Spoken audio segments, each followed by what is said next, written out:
Cid jogou areia na lente, queimou o papel com os textos e, com uma fala simples, implodiu o enredo do golpe. Bolsonaro, inocente. A narrativa, um fracasso de bilheteria. A realidade está derrotando Chandelle.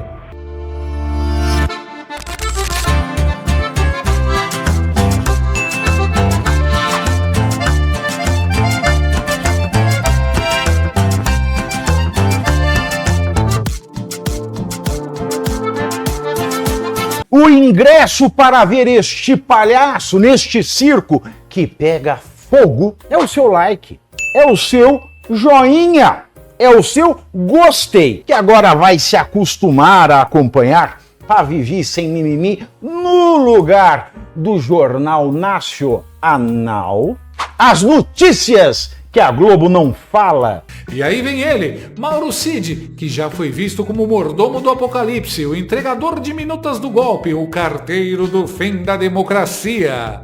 Ele senta na frente do STF com a postura de quem vai entregar o santo grau do autoritarismo e solta: Bolsonaro nunca assinou nenhuma minuta. Nessa qualidade de anteparo, o senhor tinha a função de pressionar o presidente para assinar minutas do Estado de Defesa, Estado de Sítio e etc. e tal. Esse documento foi assinado? Não, senhor. Não foi assinado. Em nenhum momento não foi assinado. Inclusive, era a grande preocupação do comandante do Exército, por isso que ele me chamava várias vezes, era que o presidente assinasse alguma coisa sem consultar e sem falar com ele antes. Porque, de certa forma, de todo aquele imbróglio ali de pessoas, desses grupos que eu dividi, ele acabava sendo a voz mais lúcida que ia conversar, que dava um entendimento maior do que estava acontecendo. Desmontou o castelo de areia do golpe. Duvido a Globo mostrar esse trecho da fala do Cid. Como assim, Cid? Cadê o PDF do golpe? Cadê o PowerPoint com os tanques nas ruas? Cadê a assinatura com sangue e cloroquina? Nada? Só tinha rascunho de PowerPoint e teoria da conspiração de Zap? A verdade vai aparecendo e o Fux não tá caindo na do Chandemar. Quando até os próprios ministros começam a desconfiar, é porque a narrativa já ruiu por dentro. Fux já foi na informação na lata. Sabemos, Fux, que você também está de saco cheio disso. O único golpe que aconteceu foi no INSS. E olha que Cid vem sofrendo todo tipo de ameaças, hein? Repara como quando o Cid fala com a Chanderleia, ele não consegue falar uma palavra sequer sem gaguejar. O que resta então? Narrativa, conveniência política e um julgamento com alvo definido desde o início. O Brasil merece justiça de verdade, não um espetáculo jurídico de quinta categoria. E tem mais. Freire Gomes teria comemorado a decisão do Bolsonaro, conforme o próprio Cid fala. O presidente fez o correto. A mensagem do então comandante do Exército pode ser fundamental para comprovar a inocência do Bolsonaro. Recorda também desse... Depois que eu vi a mensagem, eu recordei. Sim. E para responder isso aí, ministro, eu vou usar uma outra conversa do general Freire Gomes, para mim, que não está nos autos, mas foi revelado naquele outro vazamento que teve. No dia 30 de dezembro, o general Freire Gomes manda uma mensagem para mim, às 7 da noite. Meu coração está muito triste, minha alma amargurada, mas a consciência me diz que o PR fez o correto. Deus estará com ele. Né? E aí eu respondo para ele: general, isso ocorreu porque o senhor fez um assessoramento justo, leal e fiel ao Senhor. O futuro confirmará, o futuro dirá. Então, extraordinária essa informação. O general Freire Gomes, já no fim do governo Bolsonaro. Bolsonaro já tinha viajado para os Estados Unidos no dia 30 de dezembro. Ele afirma que o presidente tomou a decisão correta. Seria essa decisão, então, de não tentar golpe de Estado. Vem como uma bomba essa informação em favor dos réus, em favor do ex-presidente Bolsonaro. Meu resumo até agora da delação do Cid. Tínhamos um plano para caso encontrássemos fraude nas urnas. Não encontramos, então nada aconteceu. O resto era conversa de boteco. E claro, sobrou até para o PGR, sósia do Cocada, Rodrigo Janot. Senhor ministro relator, o meu próximo tema tem a ver com um documento que foi apreendido na sala do ex-presidente Jair Bolsonaro e na sede do Partido Liberal. Um documento contendo um discurso a ser recitado no momento da efetivação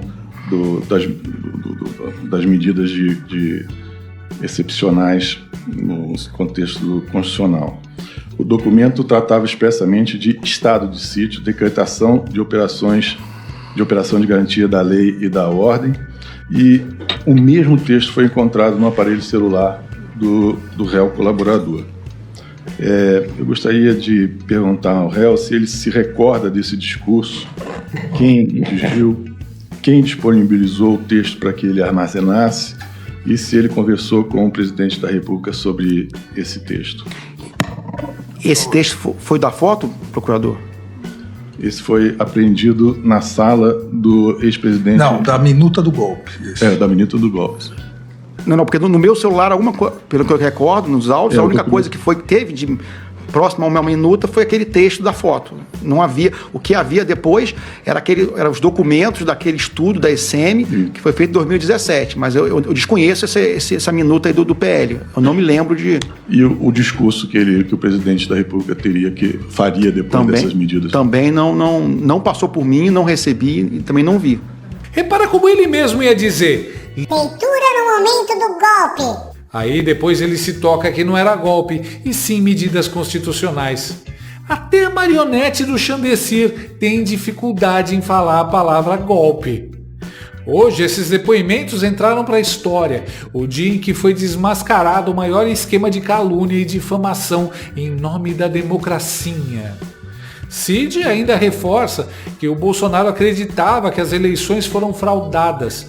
E aí entra a parte genial. Isso, meu povo, não é crime. Não gostar do resultado da eleição é um direito constitucional. Ou será que a nova interpretação do Supremo é que achar ruim o Lula no poder da cana? Porque se for isso, preparem-se. Vamos ter que construir mais cadeia do que hospitais e escolas. Segundo pesquisas, uma galera imensa acha que o jogo foi sujo. A pergunta é, quem se beneficiou? Dica, não foi o Bolsonaro. Mas calma, não desliga ainda, porque o roteiro do PT exige uma reviravolta. Eles já plantaram a bomba, agora só precisam do culpado. E aí vem o Chandler Clayson acumulando os cargos de juiz, vítima e roteirista da acusação. Um homem só, 3 funções e nenhuma vergonha. E esse inquérito do golpe virou tipo reality show. Todo mundo sendo vigiado, editado, cancelado, e quem decide quem sai é o Big Xandengoso. Ele não quer provas, ele quer confissões emocionantes, lágrimas no VT e, claro, a narrativa bonitinha para o Jornal Nacional. A mídia, sempre atenta ao roteiro, saiu dizendo que Cid confirmou o golpe. Mas o que ele disse mesmo foi que o ex-presidente tinha opinião, uma crença, algo tão perigoso quanto achar que a Erika Hilton é mulher. Mas, até hoje, não prenderam os fãs da Erika por terrorismo, né? No ritmo que vai, o próximo passo é criminalizar pensamento. Tipo, você pensou errado hoje? Aham! Prisão preventiva sem prazo de bloqueio e Pix. E, para jogar a pá de cal na narrativa, o advogado de Bolsonaro mostrou um áudio destruidor. Ministro, à luz da resposta dele, eu tenho um áudio aqui do telefone dele que está nos autos. Posso colocar? Por favor. Porque eu não sei. Ô, general, bom dia. Ontem o presidente, eu senti que ele já praticamente, acho que desistiu de qualquer coisa ou de qualquer ação mais contundente. Ontem, por várias vezes, ele comentou que o governo Lula, um possível governo Lula, como ele sempre fala, não daria certo, ele vai meter o pé pelas mãos, ele vai botar os servidores tudo contra ele, né? Tanto que ontem ele comentou e pediu para deixar tudo andar em termos de relatório, que não quer que ninguém fique pressionando nada. Ele conversou bastante tempo com o Valdemar também, ontem no começo da tarde. Ontem o general Pazuello esteve com ele dando sugestões, ideias de como ele podia, né, de alguma forma, tocar o artigo 142, né, alguma coisa assim. Ele me conversou, não quis nem saber, não deu bola, né, para que o general Pazuello estava estava levando para ele.